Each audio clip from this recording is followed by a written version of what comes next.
The crisis in Haiti continues to grow. The state of emergency there now being extended.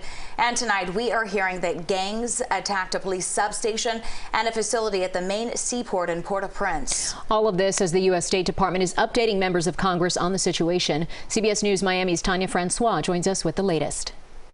What I keep hearing repeatedly, this is the worst it's ever been. They say they can't imagine the situation growing more dire, but are aware that it will. Tonight, Haitians and Haitian Americans are reluctant to do Zoom interviews and appear on camera because they fear for their safety. Meanwhile, there are growing concerns of migrants fleeing Haiti and heading here. The state of emergency is now extended for a month. Haiti's prime minister is still being prevented from entering the country by gangs, and an extended curfew is now in place in Haiti's capital city. Members of Congress were briefed this morning by the UN and the State Department. Congresswoman Sheila McCormick tells us the death toll in Haiti rivals as many Haitian people as possible. Today on our briefing, one of the things that they mentioned were from January to now, there's been as many Haitian people who died as who have died in Gaza.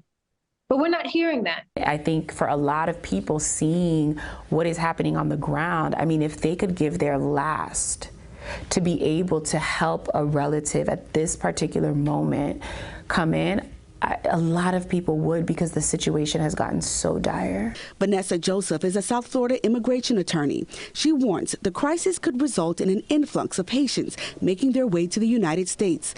Between TPS, temporary protective status, and Biden's humanitarian parole program, she says upwards of 200,000 Haitians are already here, many of them in South Florida temporarily. With the conditions worsening in Haiti, sending them back is questionable.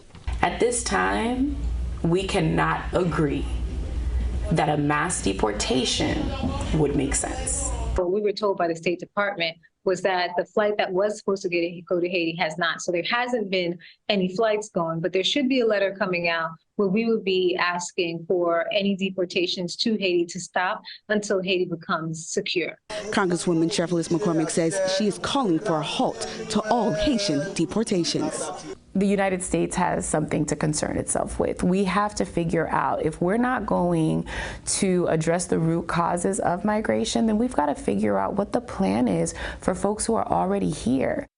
The Haitian Americans who are still in Haiti say as the sun sets, they fear more unrest. So tonight, they say they are armed and prepared to defend themselves if they have to. Meanwhile, my entire unedited interview with Congresswoman Sheila McCormick is on our website. Head to cbsmiami.com to view it. In the studios, Tania Francois, CBS News, Miami.